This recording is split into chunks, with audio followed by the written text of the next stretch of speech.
सभी साथियों को नमस्कार। मेरी आवाज आप लोगों को सुनाई दे रही है? जी गुरुजी, आ रही बराबर। चलिए, आज हम लोग जो भगवान शिव पर चर्चा कर रहे हैं श्रावण मास में, इसका 5वां दिन। पूर्व के 4 दिन में शिव के व्यक्तित्व और शिव पुराण के वैज्ञानिक और आध्यात्मिक पहलुओं पर चर्चा हुई। आज हम लोग उसी चर्चा को और आगे बढ़ाएंगे और आज की चर्चा में जो मूल फोकस रहेगा वो भगवान शिव के जो रुद्राभिषेक किए जाते हैं उसमें किस तरह के शिवलिंग का क्या महत्व है, उसकी क्या निर्माण पद्धति है और उसके द्वारा किन चीजों का लाभ मिलेगा, किन चीजों का सुख प्राप्त होता है, इसकी हम लोग चर्चा करेंगे। तो हम लोग आज भगवान के शिवलिंग पर चर्चा शुरू करते हैं। शास्त्रों के अनुसार भगवान शिव के पूजा अर्चना के लिए 112 तरह के शिवलिंग का वर्णन मिलता है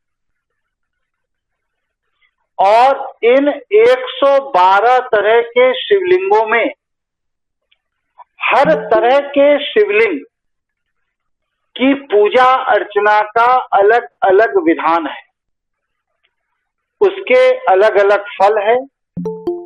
जिस तरह की जिस उद्देश्य से आप पूजा करना चाहते हैं उस तरह की उस उद्देश्य से शिवलिंग की स्थापना करना और उसके बाद उस तरह की सामग्री से पूजा करना जिससे कि आपको वह अपने मन के अनुकूल लक्ष्य प्राप्त हो सके। इसमें जो कुछ खास 112 बताने में काफी लंबा समय लगेगा, लेकिन कुछ खास जो रोजमर्रा के प्रचलन में अभी नहीं है लेकिन जिनकी जानकारी समाज को होनी चाहिए, उसकी चर्चा आज हम कर रहे हैं। सबसे पहला शिवलिंग है मिश्री।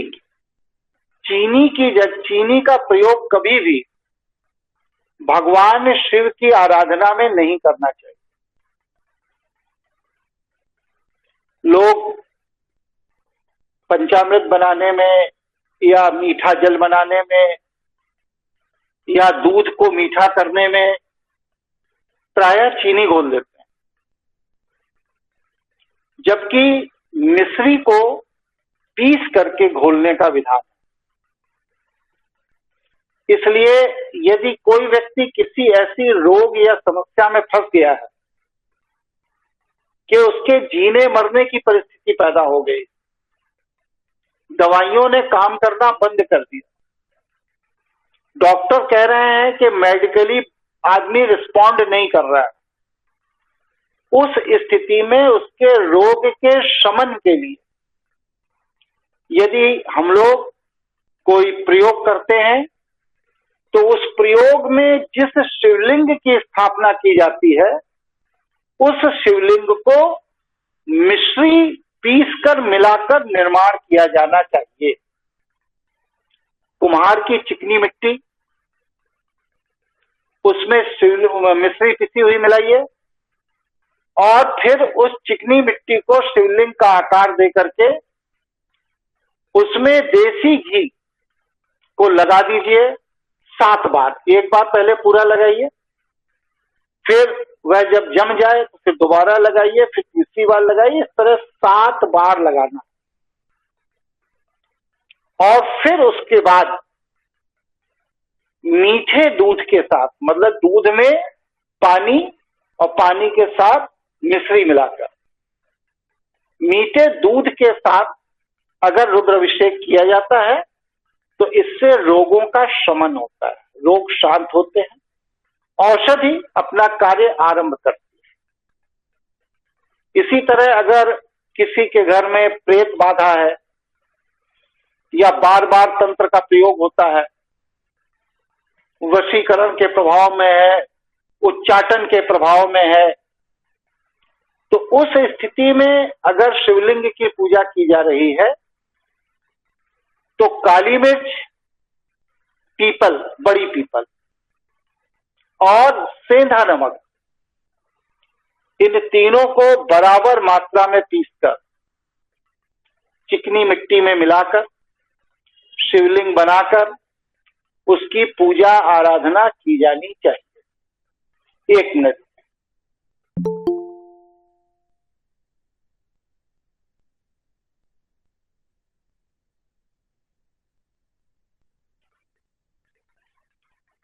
ये देखिए किसी के एक्सेप्टेंस आइए, पहले एक्सेप्ट कर लीजिए। कोई क्लास में जुड़ना चाहता है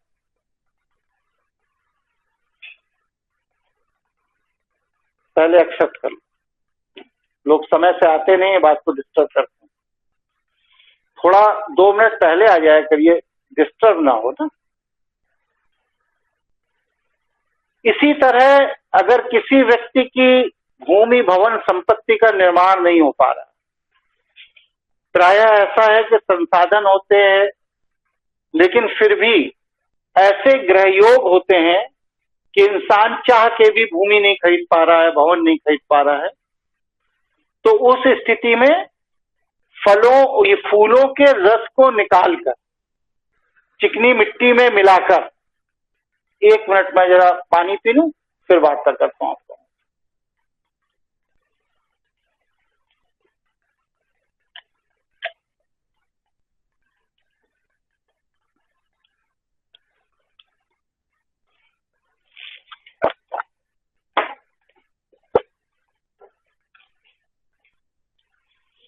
फूलों के रसों को निकालकर उसको चिकनी मिट्टी में मिलाकर और उन्हीं फूलों का रस जल में मिलाकर भगवान शिव का अभिषेक करने से भूमि भवन प्राप्ति में जो बाधाएं हैं उन बाधाओं का निराकरण हो जाता है, निवारण हो जाता है। किसी के घर में निरंतर कलह रहती है, संतान और पिता के बीच में लड़ाई झगड़ा होती रहती है, धन दरवाजे तक आकर लौट जाता है, समृद्धि नहीं हो पा रही है, यश नहीं मिल पा रहा, तो उस स्थिति में जौ या गेहूं, जौ ही है वैसे शास्त्र में, लेकिन जौ की उपलब्धता ना हो तो गेहूं और चावल, इन दोनों के आटा को बराबर मात्रा में मिलाकर उसमें कुम्हार की चिकनी मिट्टी मिलाकर शिवलिंग का आकार देकर उसका रुद्राभिषेक करने से घर में सुख समृद्धि और संतान के साथ तालमेल ठीक हो जाता है। यदि प्रारब्ध का परिणाम नहीं मिल रहा तो मीठे फल जैसे संतरा है, मौसम्बी है, अनानास है, ये सब क्या है? ये सब खट्टे फल। मीठे फल का रस निकालना और उस मीठे फल के रस को मिट्टी के साथ मिलाकर शिवलिंग बनाना है और उस मीठे रस को पानी में मिलाकर, जल में मिलाकर, गंगा जल में मिलाकर रुद्राभिषेक करने से, ये सामने निशान आ रहा है, मिलाकर प्रारब्ध के दोष शांत होते हैं। सिद्धियां किसी को प्राप्त करनी हो, व्यक्ति साधना निरंतर कर रहा है लेकिन सिद्धि तक नहीं पहुंच पा रहा, ऐसी स्थिति में 108 दिन गोबर के गौमय पर उसे यज्ञ करना। यज्ञ कैसे होगा? बस सिर्फ गाय के घी और चावल और कोई चीज नहीं डाली जाएगी।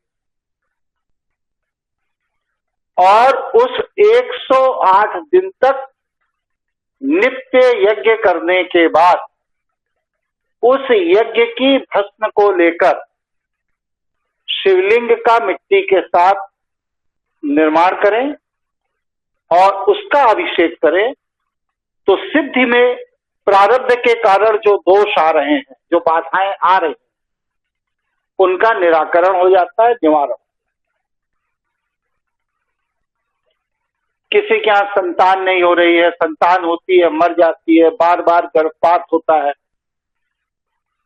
तो उस स्थिति में बांस का एक अंकुर होता है, फल छोटा सा निकलता है, श्रावण में ही ज्यादा निकलता है, और खास तौर से जब बिजली कड़कती है उस समय वो विशेष रूप से निकल आता है। तो बांस के अंकुर को भगवान शिव की मिट्टी शिवलिंग की स्थापना करते समय उसमें मिला करके उसके ऊपर रुद्राभिषेक करने से वंश वृद्धि होती है। दही का अभिषेक करने से सुख और धन की प्राप्ति होती है। गुड़ और अन्न, अन्न में गेहूं को छोड़कर कोई भी मोटा अनाज को मिलाकर शिवलिंग की आराधना करके उस शिवलिंग को अपने कृषि स्थल पर ईशान कोण में अपनी भूमि के कोने में स्थापित कर दे, या जमीन को खोद करके उसमें उन्हें स्थायी रूप से बिठा दे, तो व्यक्ति की कृषि 3 गुना बढ़ती है। अगर व्यक्ति किसी ऐसे मानसिक कष्ट में जिसके कारण शरीर में अनेक तरह की व्याधियां पैदा हो रही, तो स्थिति में आंवले के रस को निकालकर उसका शिवलिंग बनाए और आंवले के रस को ही गंगा जल में मिला करके उससे रुद्राभिषेक करने से मानसिक और शारीरिक दोनों तरह के कष्टों का शमन होता है। इत्र और कपूर को मिलाकर निर्मित किए गए शिवलिंग में इत्र और कपूर का मिला हुआ जल से अभिषेक करने पर व्यक्ति की आध्यात्मिक उन्नति होती है। दूर्वा मात्रा में ले आइए, उसको पीस लीजिए, उसका जल निकाल लीजिए, उसको मिट्टी में मिला लीजिए, और जो जल है जिसमें आप पूजन कर रहे हैं उसमें डाल लीजिए थोड़ा, फिर उसका रुद्राभिषेक करिए। तो अगर कुंडली के अंदर अकाल मृत्यु का दोष है और अकाल मृत्यु उसी अरायण में होने वाली है जिस अरायण में आप रुद्राभिषेक कर रहे हैं, तो निश्चित जानिए कि वह अकाल मृत्यु टल जाती है, व्यक्ति की अकाल मृत्यु नहीं होती। स्फटिक का शिवलिंग आता है, बाजार में मिलता है, कांच को अब स्फटिक कहकर बेचा जाता है, लेकिन ओरिजिनल स्फटिक का शिवलिंग, उसकी रुद्राभिषेक करने से आपकी सांसारिक मनोकामनाएं पूरी होती। ओरिजिनल मोती, मोती 3 तरह की होती है, समझ लीजिए। एक मोती वो होती है जो मोती ऊपर से तो गोल होती है लेकिन अंदर से चपटी होती है, पूरी तरह से गोल नहीं होती। तो वो जो चपटी वाली मोती होती है वो मोती नहीं है, वो आर्टिफिशियल मोती है। उसे सीप के पाउडर को गर्म करके फैक्ट्री में बनाया जाता है, तो वो आर्टिफिशियल मोती को मोती में नहीं गिना जाता। इसी तरह कुछ लोग तालाबों में सीप पाल लेते हैं और उनसे मोती का निर्माण करते हैं, मोती का धंधा करते हैं। तो मीठे पानी की, स्वीट वाटर की जो मोती होती है वो भी मोती में नहीं गिनी जाती। समुद्र के अंदर जो सीप पाई जाती है खारे पानी में, सॉल्टी वाटर, उसमें जो मोती होती है वो ओरिजिनल मोती।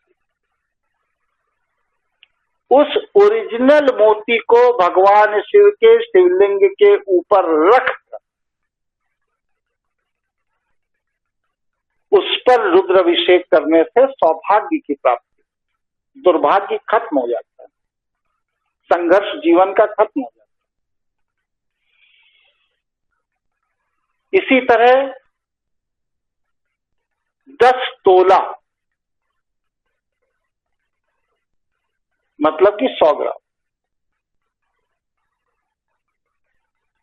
का शिवलिंग बनाकर अपने घर पर स्थापित करने के बाद नियमित उसका रुद्राभिषेक करने से व्यक्ति को यश और समृद्धि की प्राप्ति है। मैं आपको ये बता देना चाहता हूं कि रावण के कार्यकाल में लंका में प्रत्येक व्यक्ति के घर में सोने का शिवलिंग स्थापित किया जाता था और उसमें नियमित अभिषेक होता था। फिर उस अभिषेक के बाद 1 तोले का शिवलिंग, 10 तोले का घर पर स्थापित है, 1 तोले का शिवलिंग व्यक्ति स्थायी रूप से अपने गले में धारण करता है। इस तरह 11 तोले का शिवलिंग प्रत्येक परिवार में पाया जाता है। उससे समृद्धि की प्राप्ति होती है। इसी तरह यदि धन व्यापार व्यवसाय में फंस गया है, नुकसान हो रहा है, बराबर व्यापार में हानि होती चली जा रही है, तो उस स्थिति में चांदी का शिवलिंग स्थापित करिए, पूजन करिए। उससे आपके प्रारब्ध दोष के कारण जो धन की हानि निरंतर हो रही है वो रुक जाती, लाभ नहीं होगा, रुकेगी। और जब 3 वर्ष तक आप निश्चित रूप से रुद्राभिषेक करते रहेंगे तो प्रारब्ध के सारे आर्थिक हानि के दोष समाप्त हो जाते हैं और 3 वर्ष बाद फिर आपको लाभ मिलना शुरू होता है। दरिद्रता के नाश के लिए पीपल की लकड़ी के बने हुए शिवलिंग पर रुद्राभिषेक करने से दरिद्रता का नाश हो जाता है। इसी तरह लहसुनिया एक पत्थर होता है, उस लहसुनिया के पत्थर को लेकर भगवान शिव के मुकुट पर, सर पर रखकर उसका रुद्राभिषेक करने से शत्रुओं का नाश होता है। यदि लहसुनिया खरीदने की स्थिति नहीं है तो सरसों का तेल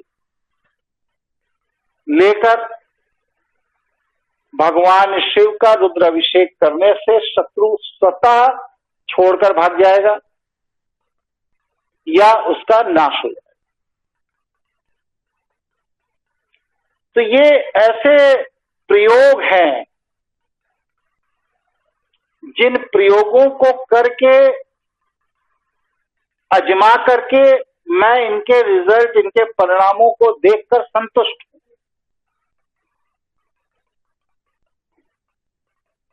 अब इसके अलावा और भी बहुत से विधान हैं जो शास्त्रों में लिखे हैं, लेकिन अभी उस विधान पर मैंने किसी ना शोध किया है ना परिणाम पाया। जब शोध ही नहीं किया तो परिणाम का कोई सवाल ही नहीं, इसलिए मैं उस पर दावेदारी नहीं करता। लेकिन जितनी चीजों पर मैंने शोध किया और मुझसे जुड़े हुए लोग लाभान्वित हुए, उस पर मैंने अपनी स्वीकृति, सहमति दे रखी है और इससे लोगों को लाभ होता है। अगर कोई किसी भी तरह का शिवलिंग स्थापित नहीं कर पा रहा है, विस्मय में है, कैसे बनाएं, क्या बनाएं, कहां जाएं, क्या लाएं, तो उन सभी साथियों से मेरा अनुरोध है कि नर्मदा नदी में स्नान करने चले। पहली डुबकी में उस नदी में जो शिवलिंग हाथ में आ जाए उसको लाकर अपने घर पर स्थापित करिए। नर्मदा नदी का शिवलिंग नर्मदेश्वर शिवलिंग कहलाता है। इसमें प्राण प्रतिष्ठा की आवश्यकता नहीं होती, ये पहले से ही प्राण प्रतिष्ठित है। सृष्टि की उत्पत्ति ओम से हुई है, कई वक्तव्य है मेरे।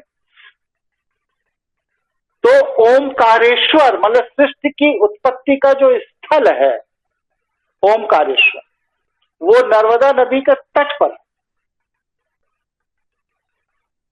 तो जाइए ओमकारेश्वर भगवान के दर्शन करिए और वहां से नर्मदेश्वर शिवलिंग ला करके अपने घर में स्थापित करिए। नर्मदेश्वर शिवलिंग सर्वश्रेष्ठ इस पृथ्वी का शिवलिंग है।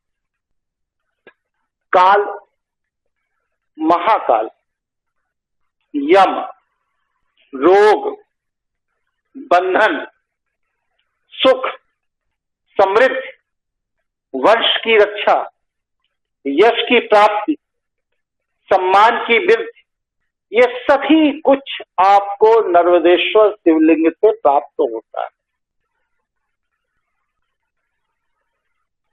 यह नर्मदेश्वर शिवलिंग प्रकृति बनाती है, कोई मनुष्य नहीं बनाता।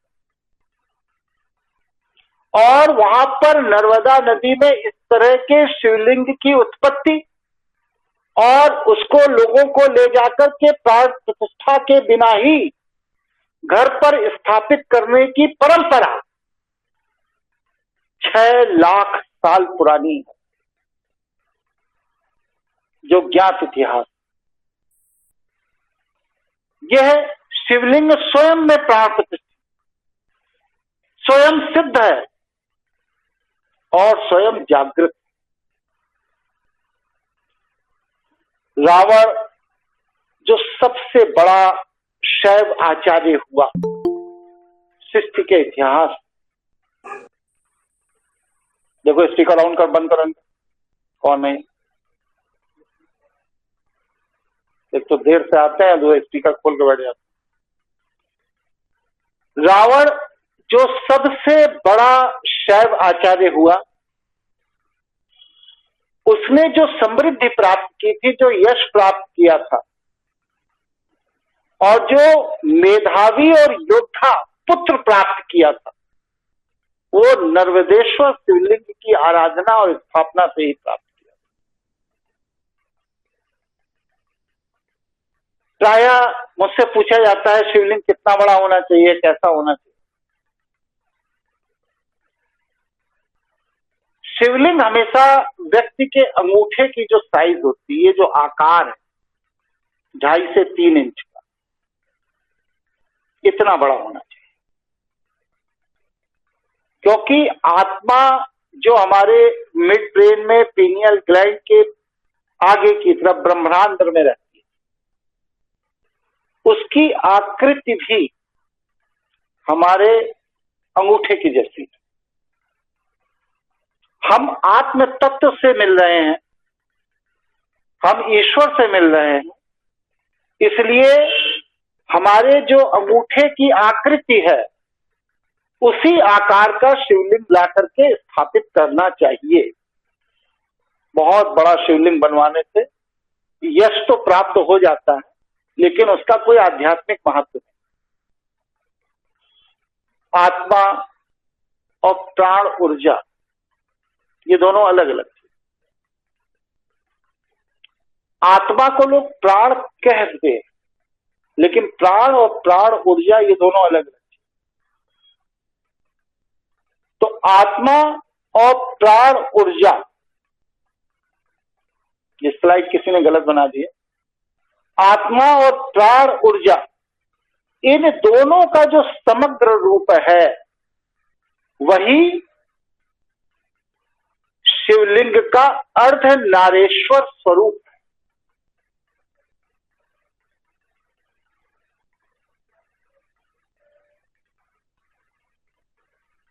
इसके अलावा अनादि ज्योतिर्लिंग ओमकारेश्वर जी महाराज यहीं पर है। यहां तक बात सबको समझ में आ गई? कोई प्रश्न, कोई चर्चा, कोई जिज्ञासा हो तो बात करें, फिर आगे बढ़ें।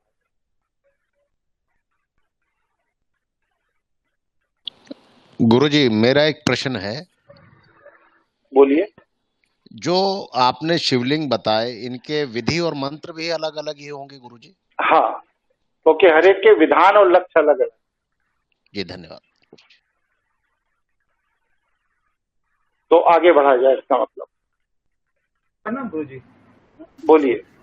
ये जो आपने कहा नर्मदा नदी के यहाँ जो शिवलिंग थोड़ा मिलते तेज आवाज में बोलिए, आवाज नहीं आ रही। हाँ, नर्मदा नदी के यहाँ आपने कहा ना शिवलिंग मिलते हैं, मतलब कोई ऐसे डुबकी मार के, तो वहाँ हाँ। शिवलिंग रहते ही है, मतलब इतने सारे के? रहते ही है, अरबों अरबों शिवलिंग रहते हैं।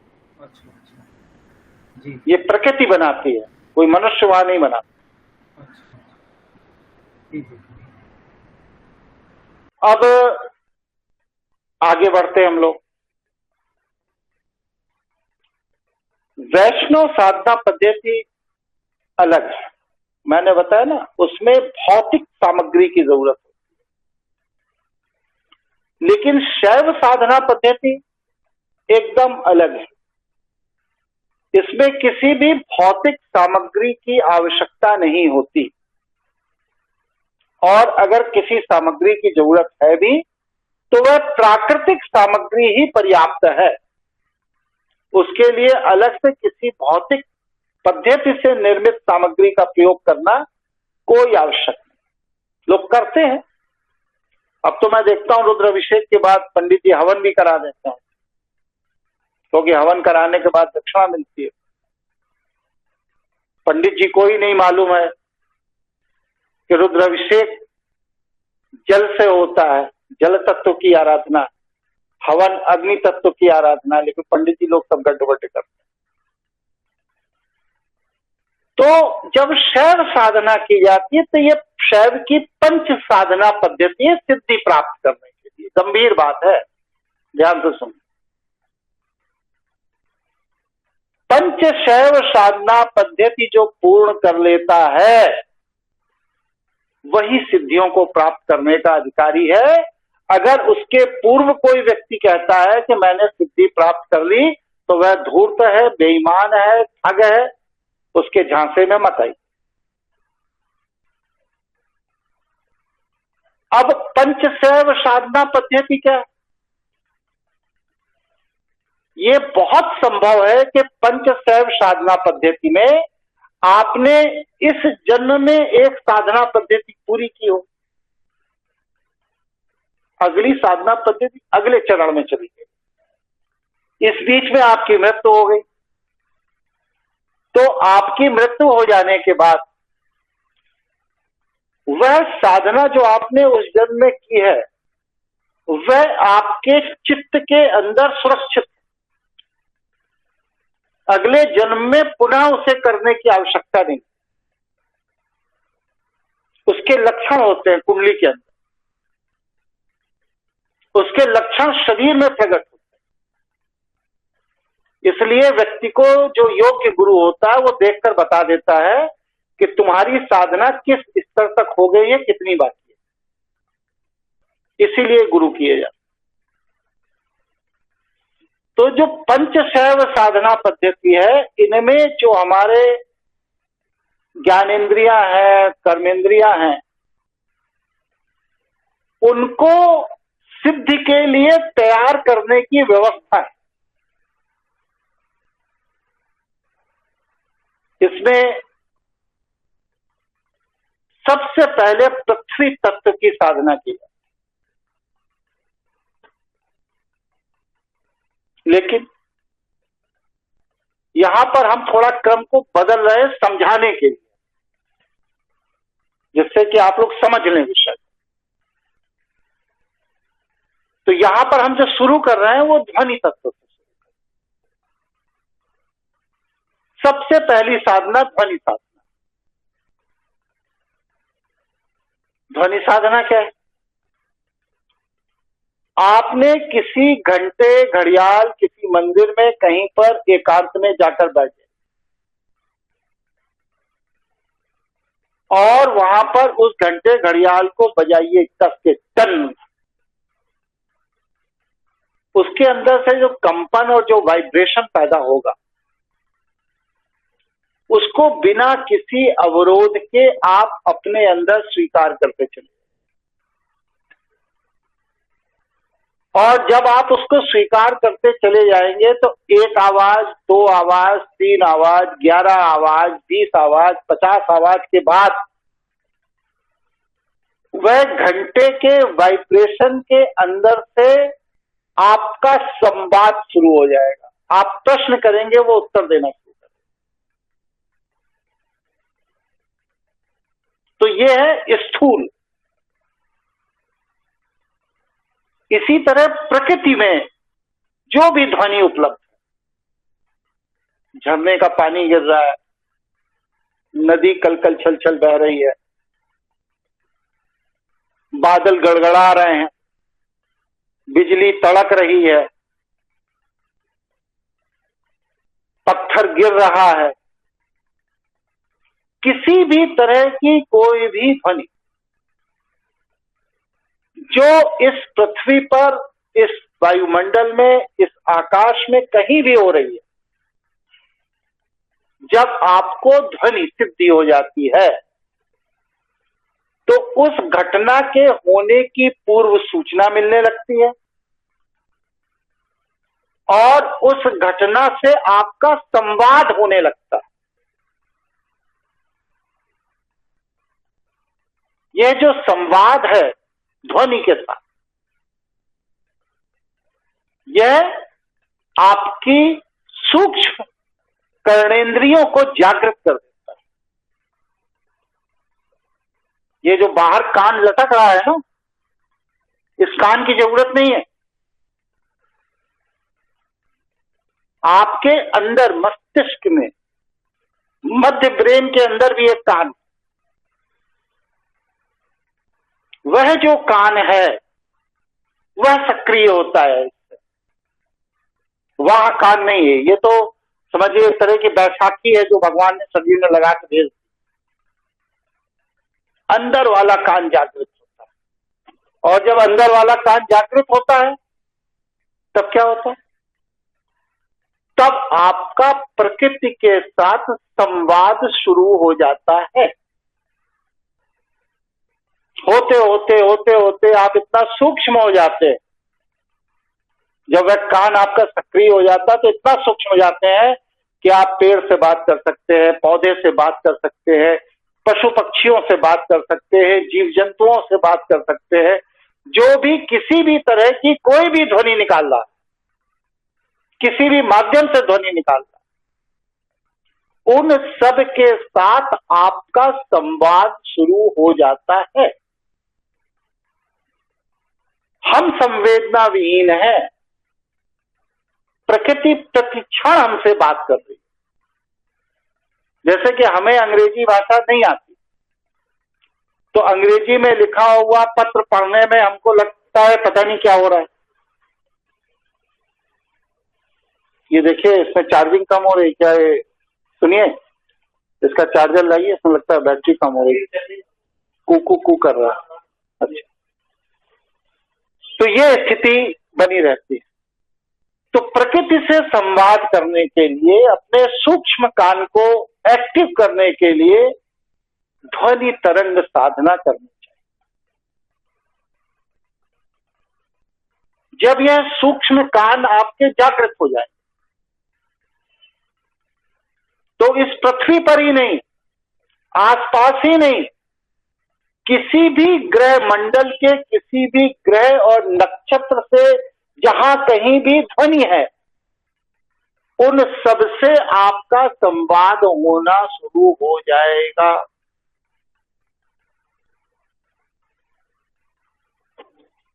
आपको किसी गणित की कोई जरूरत नहीं। आपको आपका मस्तिष्क ही बता देगा कि कौन सा ग्रह गोचर में किस नक्षत्र में चरण कर रहा है। ब्रह्मांड में कहां कौन सा ग्रह मूवमेंट कर रहा है, किसके सकारात्मक परिणाम आ रहे हैं, किसके नकारात्मक परिणाम आ रहे हैं। ये सारी चीजें आपको आपके आंतरिक कान के माध्यम से सुनाई देती हैं। यह पूरी की पूरी ध्वनि साधना आकाश तत्व प्रधान साधना,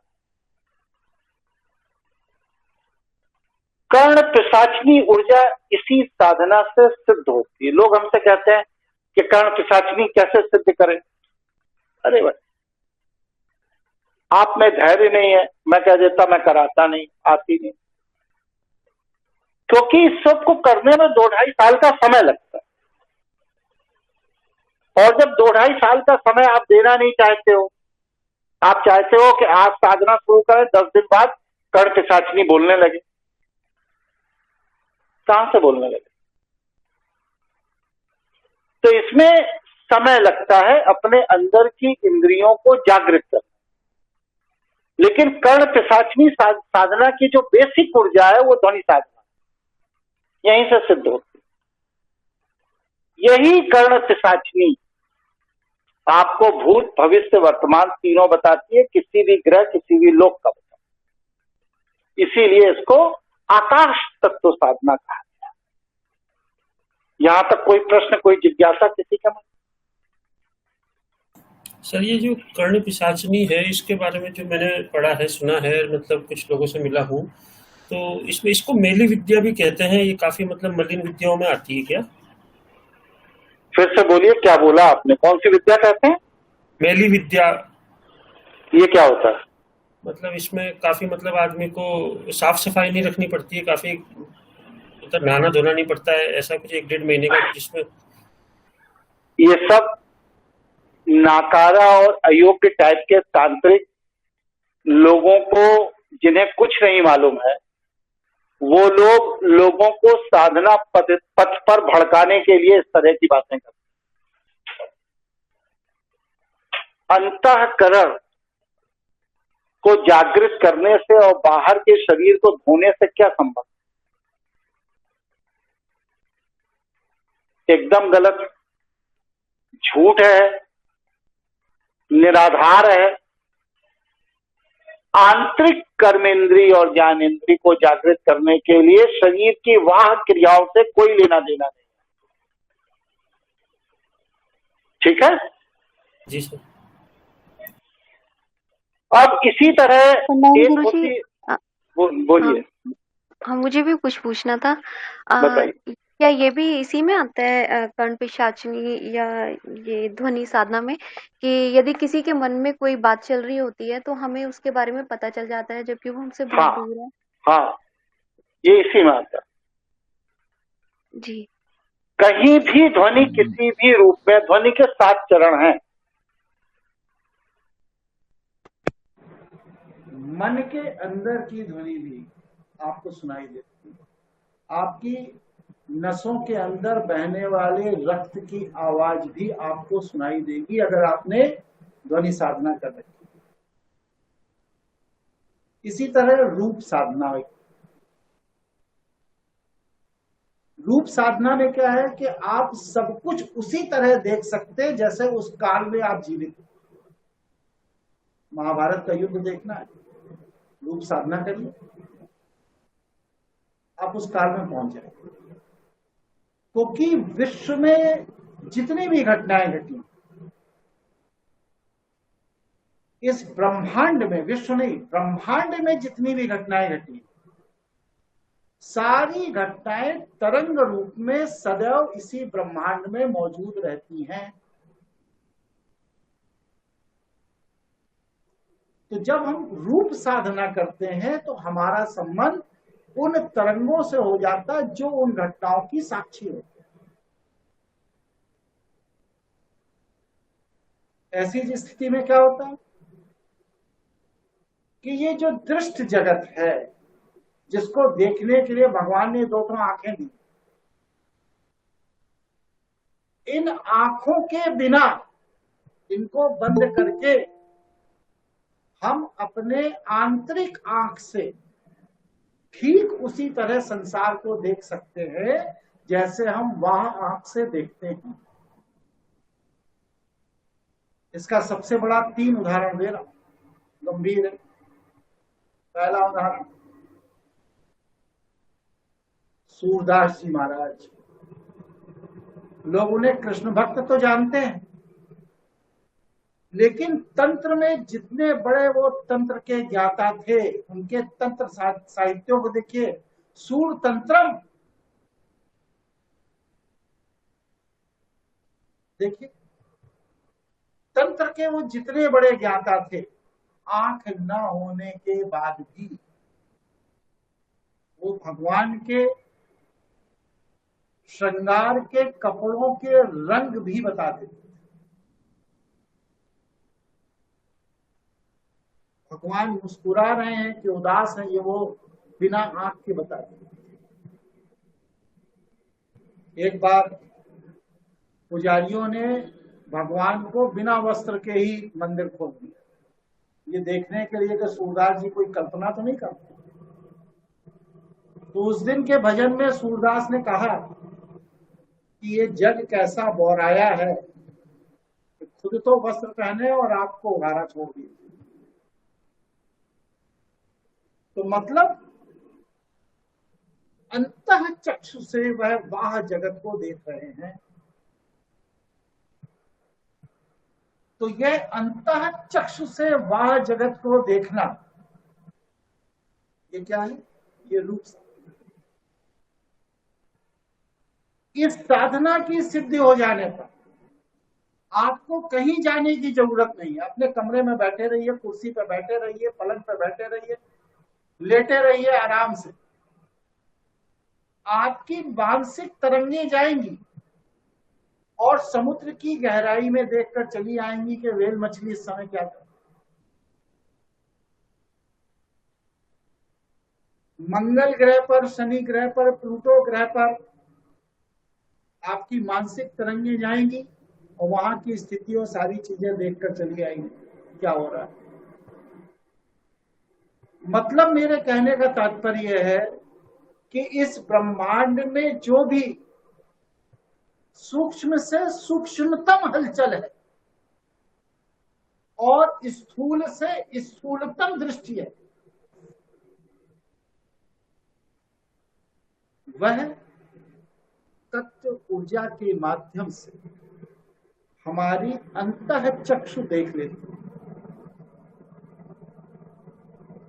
जिसे हम सामान्य शरीर से नहीं देख सकते। भगवान ने ये जो दो आंखें लगाकर धरती पे भेजा है ना, ये एक तरह की आपको दृष्टि बैसाखी दे दी है कि जब आप अपनी अंतः चक्षु जागृत ना करें तो कम से कम जीने लायक तो बने रहें, पत्थर से ठोकर खा के गिरे नहीं, इसके लिए लगा के भेजी। सूरदास जी के बाद आंखों देखा जीता जागता सबसे बड़ा होता है स्वामी रामभद्राचार्य जी महाराज। बचपन से ही नेत्रहीन है। और इसके बाद हिंदू साहित्य में ही नहीं, जैन साहित्य में, बंगला साहित्य में, उर्दू साहित्य में, फारसी साहित्य में, जर्मनी साहित्य में, विश्व के किसी भी भाषा के किसी भी साहित्य में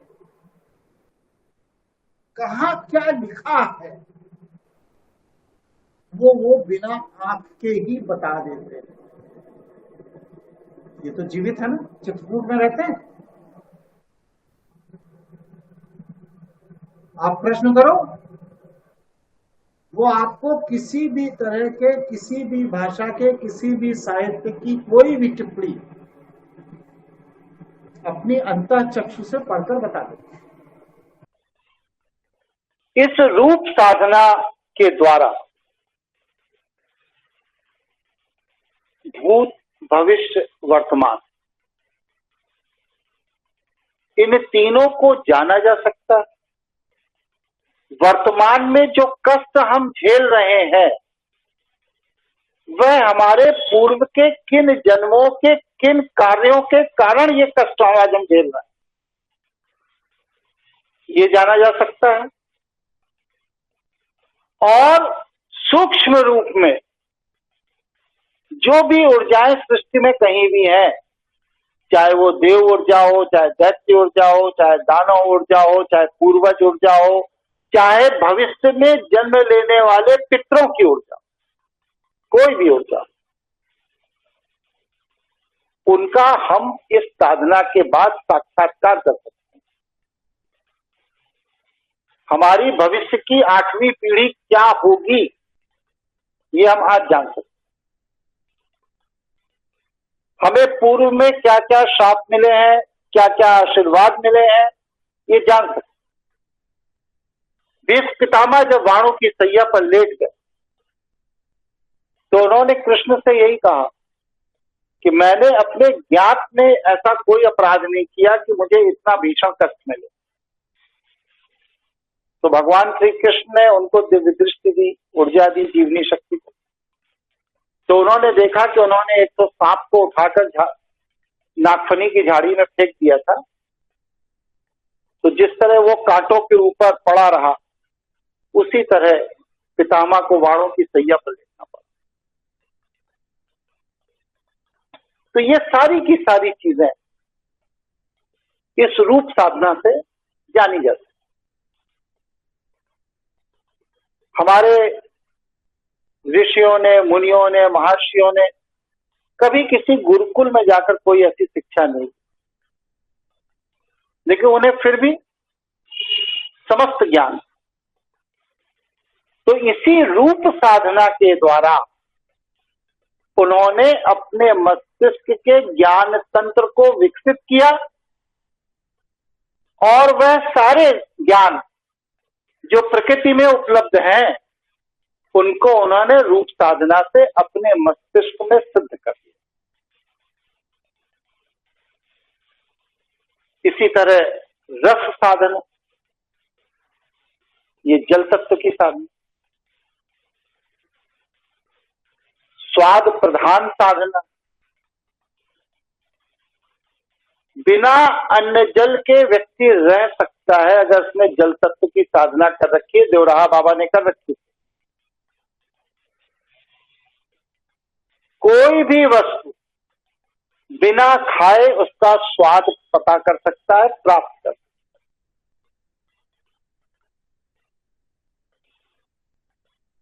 है। इसी तरह गंध साधना, जो भी चीजें जहां कहीं भी उपलब्ध,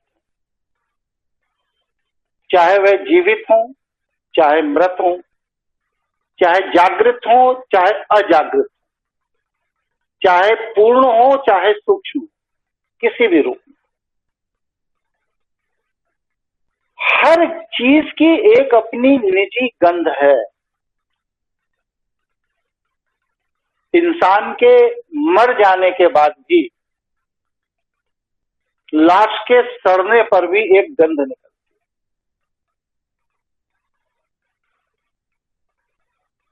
क्यों? क्योंकि प्रकृति में गंध ही प्रजनन का आधार है। करोड़ों तरह के जीव जंतु, पशु पक्षी, वनस्पति, सब अपने विशेष गंध के द्वारा अपने विपरीत लिंग को मैथुन के लिए आमंत्रित करते, और वो जो आमंत्रण देते हैं, जो वो आमंत्रित करते हैं, वह सृष्टि के संरचना को आगे चलाए रखने का आधार होता है। अब आप देखिए, फूल है, डिस्टर्ब हो रहा है, कुर्सी इधर करो, ऐसे घुमाओ। फूल है, एक नर फूल है, एक मादा फूल है। तो नर फूल का पराग वायु के साथ, पक्षी के साथ, किसी भी रूप में मादा फूल के साथ जब क्रॉस होता है तो वहां फल की उत्पत्ति होती है। लेकिन वह नर फूल में जो पराग कण की उत्पत्ति हो रही है, वह मादा फूल के स्मेल के कारण हो रही, उसकी सुगंध के कारण हो रही।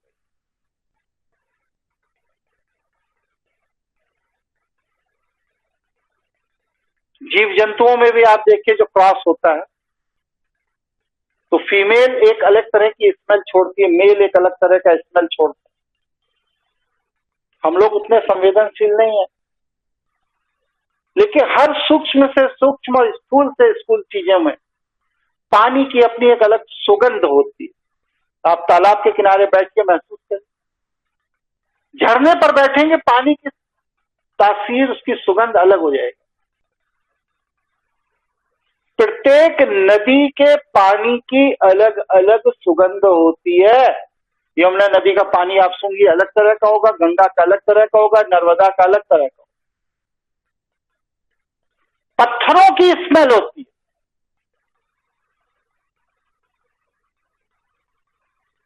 यह सारी की सारी स्मेल, यह सारी की सारी चीजें पृथ्वी तत्व के अधीन आती।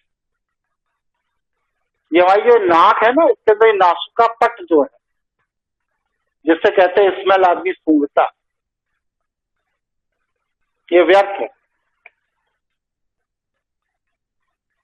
नासिका पट के मृत हो जाने के उपरांत खेचर स्थल, नाक के अंदरूनी हिस्से में, जहां पर जिह्वा से बच्चा जन्म के समय रोक रखता, खेचर स्थल, जहां से व्हाइट मेम्ब्रेन शुरू होता है, वह खेचर स्थल जो है, वहां पर भगवान ने अंदर भी एक नाक लगा रखी, और वो बहुत संवेदनशील नाक। उस नाक की ऊर्जा, खेचर स्थल पर जो नासिका है, नाक है, उसकी जो ऊर्जा है सूंघने की, वो स्थूल ऊर्जा से नहीं चलती, वो तरंग ऊर्जा से चलती।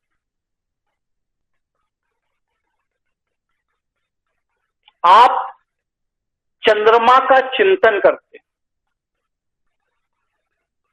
आपकी मानसिक तरंगे चंद्रमा की तरफ जा रही हैं, उस वक्त आपके जो खेचर स्थल है, यहां की जो नासिका है, वह चंद्रमा की शीतलता को महसूस करती है, सूंघ सकती। कभी कभी अचानक ऐसा जीवन में कई बार होता है कि किसी व्यक्ति विशेष को किसी विशेष तरह की सुगंध सुनाई देने लगती। बद्रीनाथ की सुगंध आने लगी, रामेश्वरम जैसी सुगंध आने लगी, तीर्थराज प्रयाग जैसी सुगंध आने लगी। तो ये जो सुगंध, आप बैठे एक ही जगह पर, नाक आपकी यही लगी है, लेकिन आपको जो तरह तरह की सुगंधों का एहसास होता है,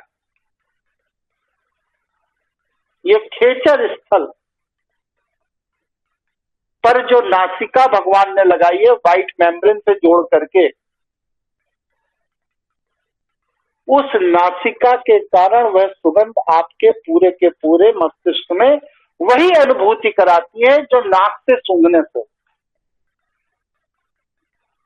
लेकिन नाक को आपको जगह जगह ले जाना पड़ता है सूंघने के लिए, उसे ले नहीं जाना है, वह मानसिक तरंगों के साथ साथ खेचर मुद्रा में भ्रमण करती है और वो चीजों को सूंघ ले। ये तत्वी साधना, तत्वी तत्व की साधना। और ये साधना इतनी प्रगाढ़ है कि जिनकी खेचर साधना जागृत हो जाती है, वो लोग ऊपर से सूंघ कर बता देते हैं कि पृथ्वी में नीचे सोना कहां, क्योंकि सोने की भी एक अपनी सुगंध, नीचे तेल कहां है, क्योंकि पेट्रोलियम की भी अपनी एक सुगंध, नीचे कौन सी लकड़ी कितनी समय की सड़ रही है, गल रही है, जल रही है, जो भी।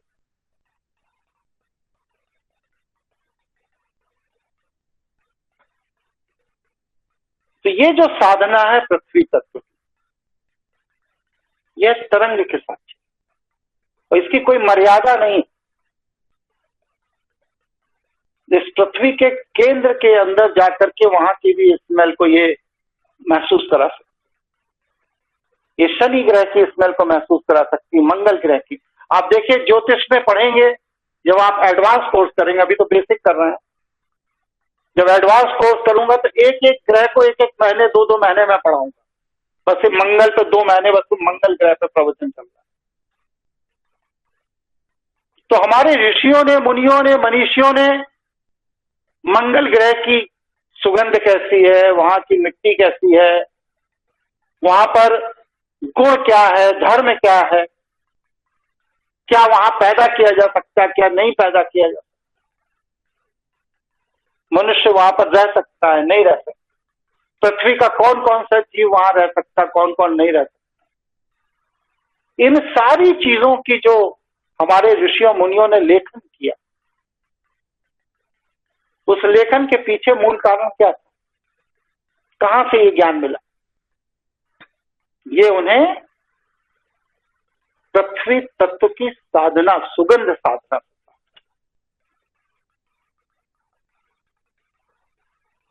9 बज गया है, कहिए तो प्रवचन आगे चालू रखूं, कहिए तो बंद करूं? गुरुजी स्टार्ट रहेंगे। नहीं, और औरों की 2-3 लोगों की तो सहमति आ जाएगी। आज का सूत्र तो पूरा कीजिए ना गुरुजी, अभी तो पूरा हुआ नहीं है। अच्छा, इसी तरह स्पर्श साधना, ये वायु तत्व की साधना, अनुभूति साधना इसे कहा शास्त्रों में। शैव ग्रंथों की बात कर रहा हूं, शास्त्र से तात्पर्य कभी भी आप वैष्णव ग्रंथ मत मानिए जब मैं प्रवचन दे रहा हूं, शैव ग्रंथों की बात कर, ये स्पर्श साधना वायु प्रधान साधना, वायु तत्व से कोई भी वस्तु प्राप्त की जा सकती है। आदि गुरु शंकराचार्य ने सोने की वर्षा कर दी, वायु तत्व से जमीन पर गिरा दिया स्थूल रूप में, क्योंकि हर तत्व की हर चीज हमारे वायुमंडल में, हमारे ब्रह्मांड में मौजूद है। बस आवश्यकता क्या है? उस तत्व की ऊर्जा से अपने मानसिक तरंगों की ऊर्जा को जोड़कर उसको आकर्षित कर लेना, बस, और कोई जरूरत नहीं। ब्रह्मास्मि क्रिया योग में ये क्रिया मैं सिखाऊंगा, आप लोग देखिए, लंबी साधना है, लेकिन ब्रह्मास्मि क्रिया योग में आदिगुरु शंकराचार्य ने जो वर्षा कराई थी अयोध्या में, राजा रघु के समय में, जो रत्नागिरी जगह अयोध्या के निकट, वहां पर रत्नों की बरसात हुई, कुबेर ने कराई थी।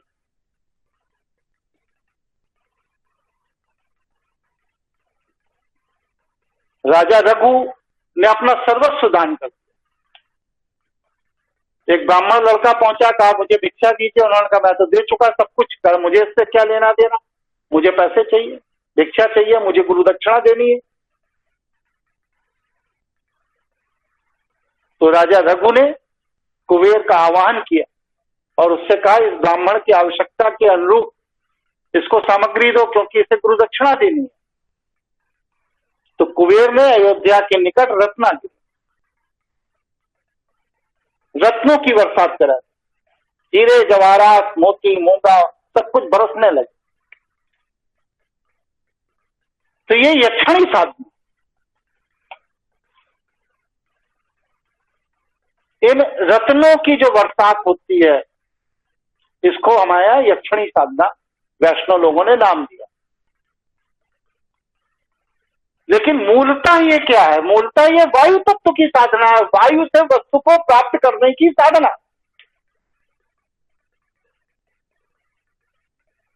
किसी भी व्यक्ति, किसी भी वस्तु के विषय में कोई भी जानकारी यदि आप चाहते हैं और आपने वायु तत्व की साधना सिद्ध कर रखी है, तो आप उस व्यक्ति की फोटो देख करके उसके विषय में सब कुछ बता सकते। बलजीत जी लाइन पर हैं? हेलो बलजीत जी चले नहीं गए? है गुरु जी, नहीं है, हाँ चले गए। बलजीत जी से पूछेगा, उनको ये साधना मैंने कराई और वो फोटो देखकर लोगों का भूत भविष्य वर्तमान बता देते हैं। इस दिन ये घटेगा, इस दिन ये घटेगा, उस दिन ये घटेगा, उस दिन वो घटेगा, वो घट रहा है।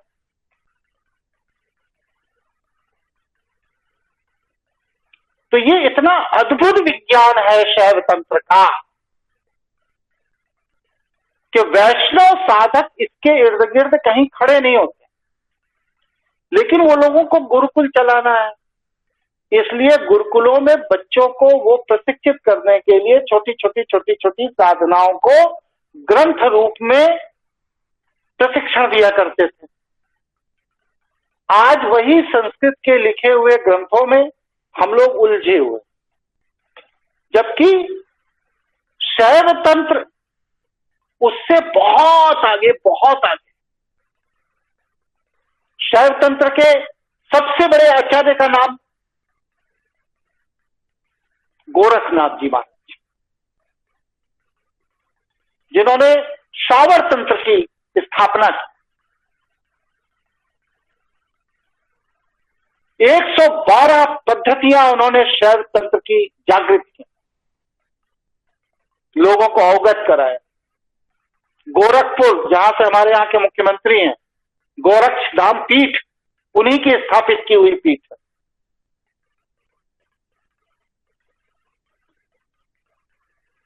सूक्ष्म रूप में वह अभी भी शैव साधकों को साधनाएं कराते हैं। बनारस जाइए, राहुल द्विवेदी से पूछिए, शिष्य है हमारा। गोरक्षनाथ ने उसको दर्शन दिया। मैंने उससे कहा था कि मणिकर्णिका घाट पर चिता की भस्म के साथ अगर साधना करना है तो इष्ट गोरक्ष देव को ही बनाना और किसी को मत बनाना, या भगवान शिव या गोरक्ष देव। उसने किया, सिद्धि हुई। आप देखिए परिणाम, पूरा उत्तर पूर्व के 7 राज्य और भारत के नीचे के 6 राज्य कोरोना की महामारी से ग्रस्त, लेकिन कर्क रेखा के ऊपर अभी कोरोना का प्रभाव नहीं हो पाया। हाँ, कुछ राजनीतिक अथक प्रयास चल रहा है यहां भी लाने का, जो राजनीतिज्ञों का अधिकार है, करना चाहिए सत्ता के लिए। लेकिन ये साधना जो है, ये साधना का पूरा स्वरूप जो प्रकृति की व्यवस्था को बदलता ही नहीं, नियंत्रित कर देता, ये शैव तंत्र साधना में ही संभव है। आहार विहार विचार संस्कार सबकी चिकित्सा की जाती है, फिर इसके बाद व्यक्ति साधना के क्षेत्र में उतरता है, फिर इसके बाद ये संभव। ये सभी साधनाओं को अगर आप एक क्रमबद्ध तरीके से करते जाइए तो आपको इसमें 14 वर्ष का समय लगता है। इसीलिए भगवान श्री राम को 14 वर्ष का वनवास किया गया था, जिससे कि वो कहाँ रहे? पंचवटी। पंचवटी कहाँ है? सारे के सारे शिवलिंगों का गढ़।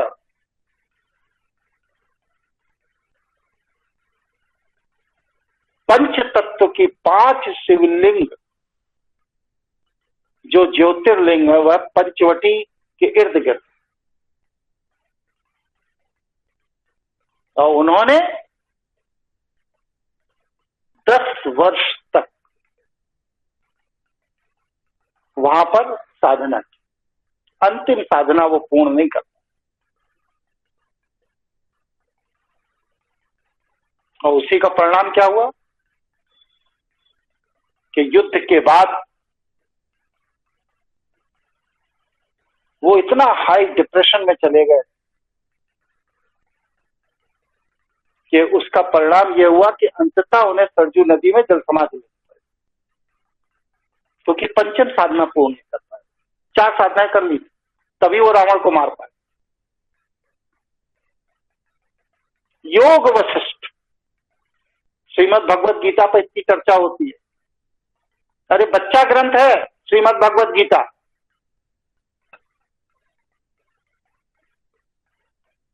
वशिष्ठ ऋषि जो कि प्रशिक्षण उन्होंने तंत्र का दिया अपने शिष्यों को, अपने गुरुकुल में दिया। 1 लाख शिष्यों को प्रशिक्षित किया। उनमें से अधिकांश विश्वामित्र के साथ युद्ध में मार डाला विश्वामित्र ने बच्चों को, एक गाय के लिए। तो वो जो सिद्धांत अपने गुरुकुल में महर्षि वशिष्ठ ने अपने शिष्यों को बताया, समझाया, एक सिलेबस है, वो पूरा का पूरा योग का सिलेबस है, योग वशिष्ठ। और श्रीमद् भगवत गीता उस योग वशिष्ठ का समरी बुक है। 700 श्लोकों में 745 श्लोक। लेकिन अगर योग को पराकाष्ठा पर जाकर पूर्ण समझना तो फिर योग वशिष्ठ पढ़ना पड़े। रामायण में 24,000 श्लोक हैं। योग वशिष्ठ इससे भी बड़ा 28,000 श्लोक।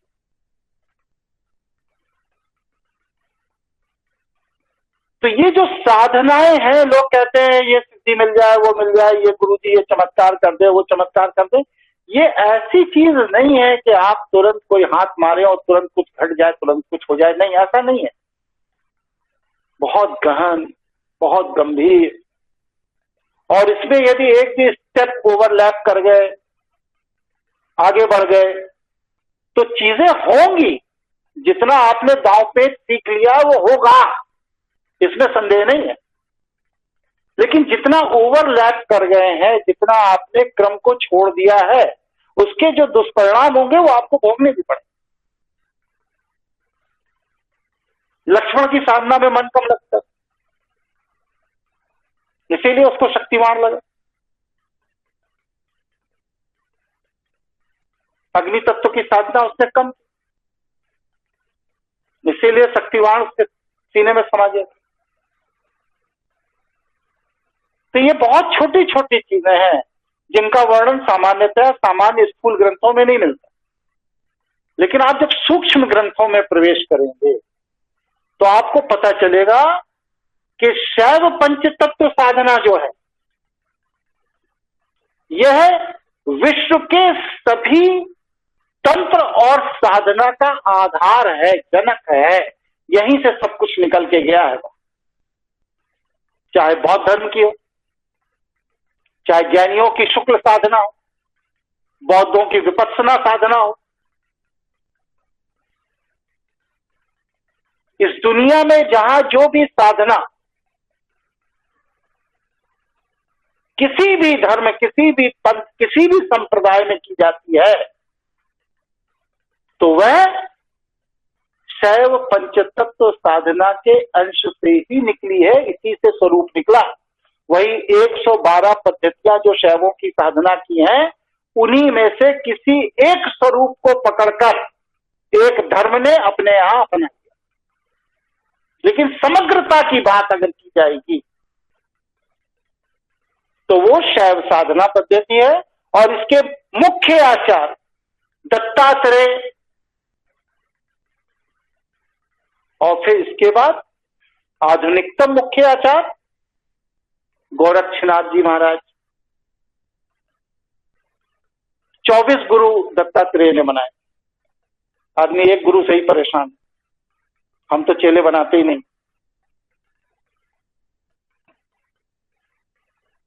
तो ये जो चीजें हैं, इनकी गहराई को जब आप समझेंगे, इनके महत्व को जब आप समझेंगे, तब आप समझ पाएंगे साधना क्या होती है। इसका एक स्थायी क्रम है। पृथ्वी तत्व साधना सबसे स्थूल साधना, जैसे आप गंध साधना करें।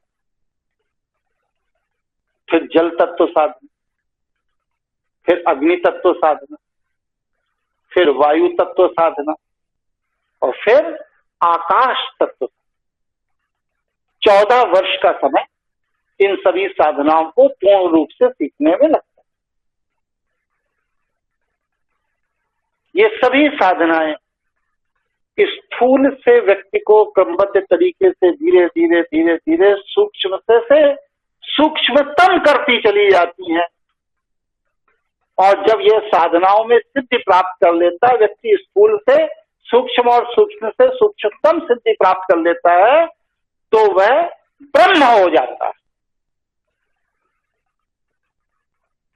उसके अंदर शिव तत्व की ऊर्जा उसे प्राप्त हो जाती है, यूनिवर्स से, ब्रह्मांड से।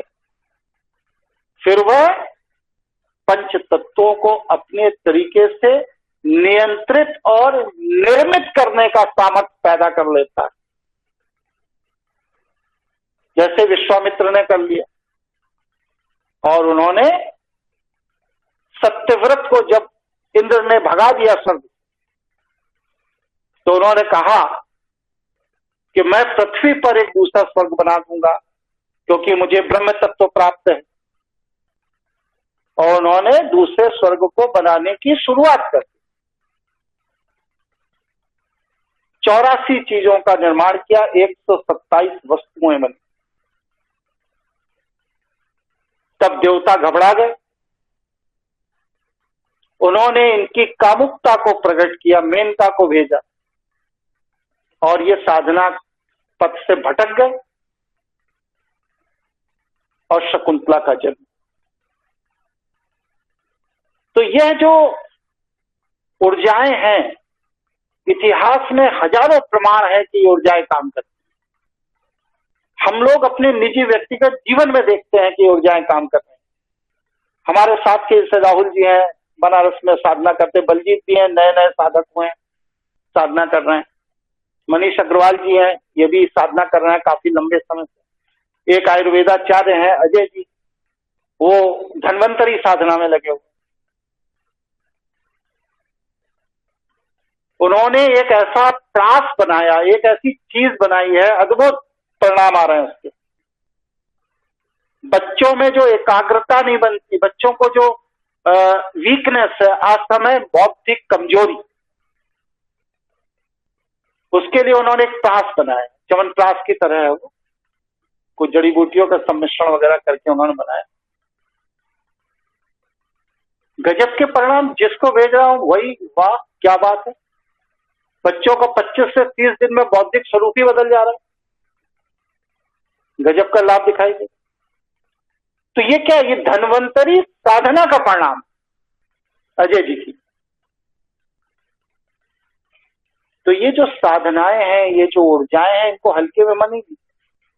बहुत गंभीर, बहुत चीजें बहुत व्यवस्थित तरीके से चलने की जरूरत है। आज हम लोग यही पूर्ण करते हैं। 9:30 बज गया है, और क्षमा मांगता हूं मैं कि हमारे तकनीकी गड़बड़ी के कारण 3 से 4 मिनट का समय आप लोगों का व्यर्थ हुआ। लेकिन अगर इस व्यवस्था को आगे चाहें आप लोगों की स्वेच्छा पर है, तो अभी इसमें 5 से 6 एपिसोड बाकी, तो चाहे तो 3-3 दिन करके 2 बार में खत्म कर दिया जाए, और अगर चाहें तो जैसे चल रहा है हफ्ते में 2 दिन ऐसे ही चलने दिया जाए, जैसी सबकी स्वीकृति। जी गुरुजी, जैसे आपकी सुविधा सही रहे वैसे। नहीं, सबकी राय ले लीजिए। इसमें गुरुजी मैं ये कहना चाहूंगा कि जैसे ये जो हमने क्रम शुरू किया था ये सावन में किया था, तो ये सावन से पहले जिस क्रम में खत्म हो सके, पूर्ण हो सके, उसी समय सारणी के अनुसार इसको करना चाहिए। तो अगर सावन के अंदर ही इसको खत्म करना है तो फिर इसमें थोड़ा गति, मतलब एक्स्ट्रा क्लासेस देने पड़ेंगे। हाँ, तो तभी ये पूर्ण हो पाएगा। क्योंकि एक समय के अंतराल में ये चीज पूर्ण अवधि में होनी चाहिए ना, पूरी ऐसा है।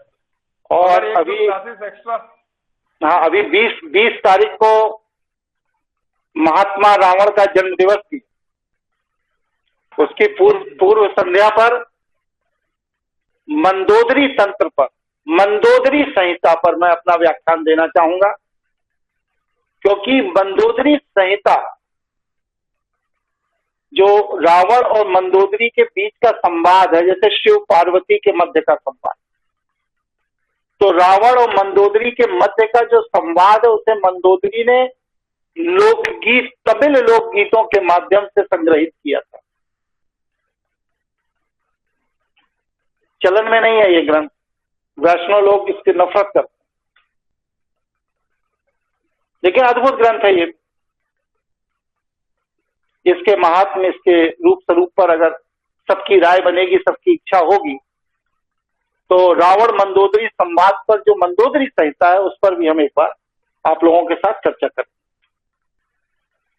अवश्य गुरुजी। गुरुजी इसमें मेरा एक मत है। हाँ, कहाँ बलजीत जी कहाँ चले गए थे बीच में भाई आप? गुरुजी बहुत देर से ट्राई कर रहा था लेकिन कनेक्ट ही नहीं हो रहा था।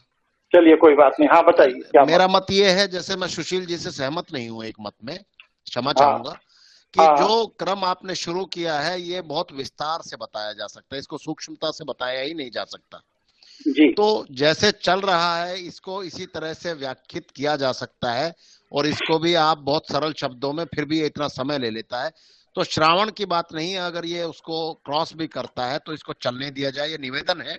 बाकी तो सबकी जैसी राय बनेगी। और मंदोदरी तंत्र के ऊपर जो आप बता रहे हैं, क्योंकि तंत्र में मेरी बहुत रुचि है।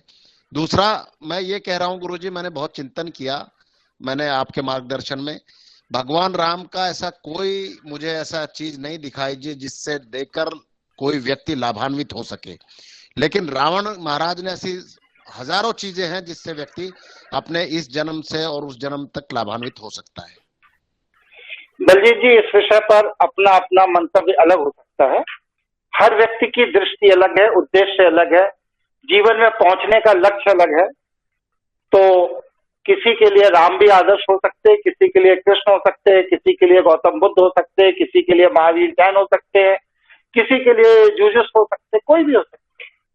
लेकिन हम जिस विद्या पर रिसर्च कर रहे हैं पिछले 25 साल 28 साल जो मैंने लगाए, उसमें मैंने ये जो पाया, जो मेरे पास है, वो ये है कि शैव विद्या, शैव तंत्र, शैव वनस्पति, शैव ज्योतिष, ये इतनी विस्तृत और इतनी विख्यात है कि वैष्णव इसके मामले में अगर कंपेयर किया जाए तो काफी अविकसित अवस्था में उनका ज्ञान, इसलिए मैं शैव को प्रेफर करता हूं। लेकिन इसके लिए ये नहीं कहा जा सकता कि कोई चीज बेकार है, खराब है, सभी का अपना अपना दृष्टिकोण है।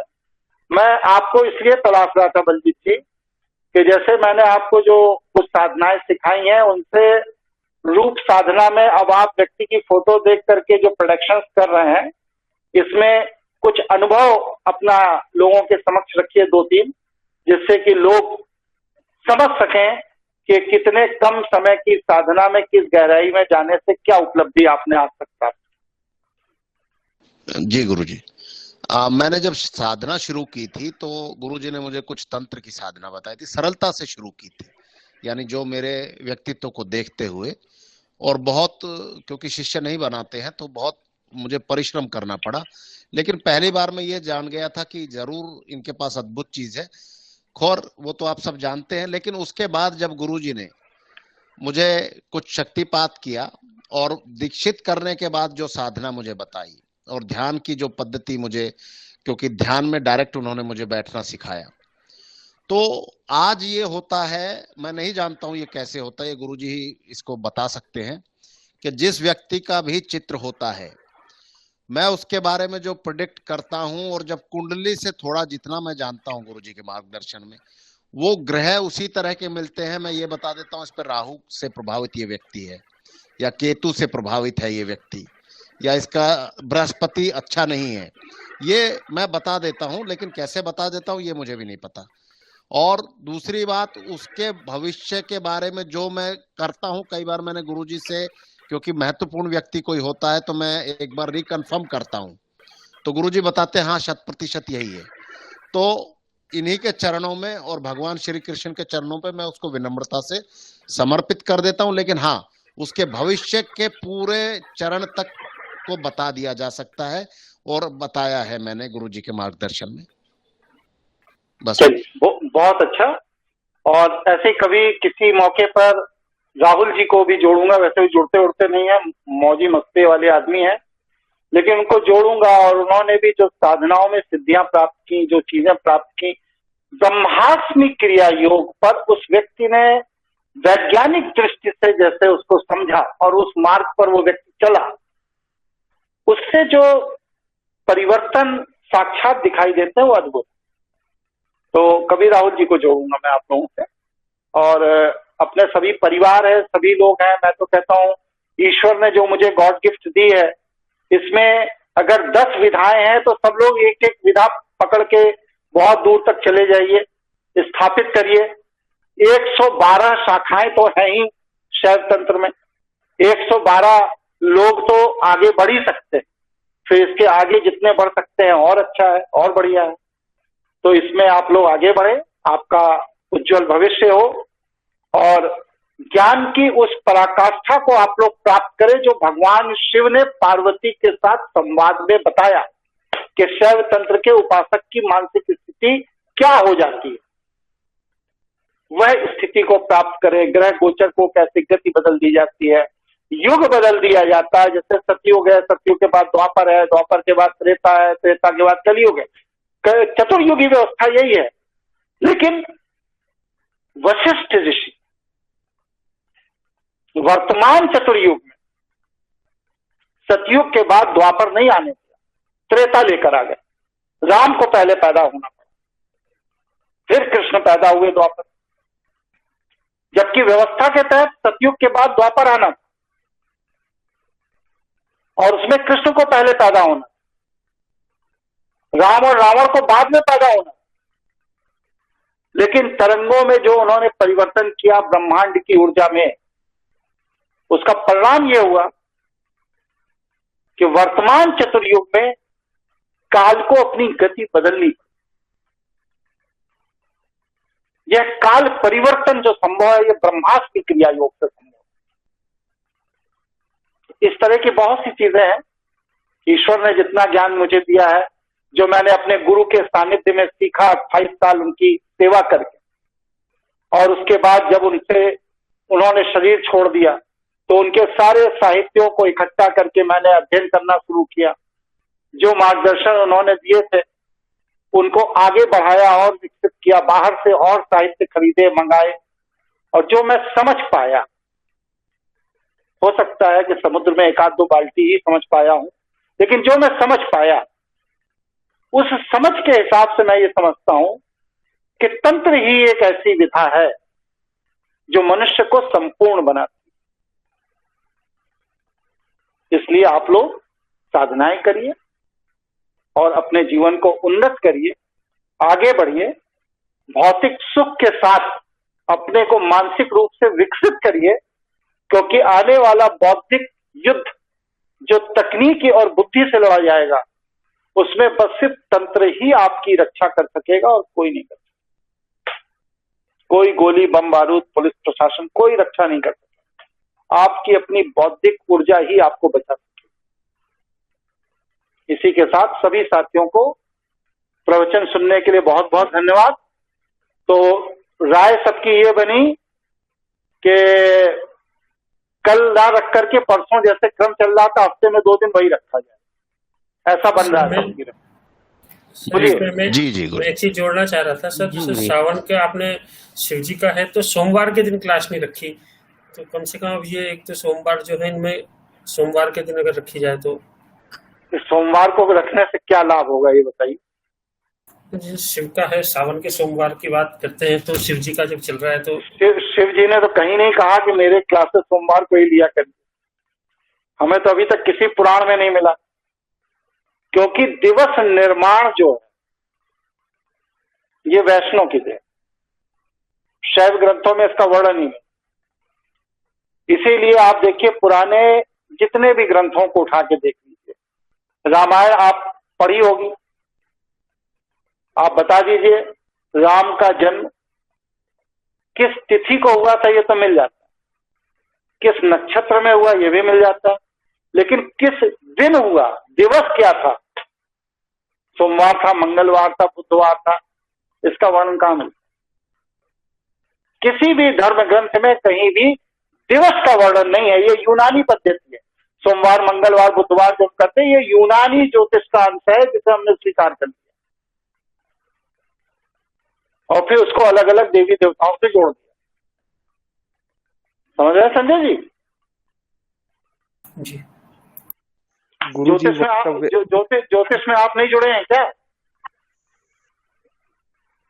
आशीष जी ज्योतिष में जुड़े हैं नहीं जुड़े हैं आप? जुड़े हैं सर। हाँ, तो अभी आपने दिवस रचना नहीं सुनी क्या उसमें?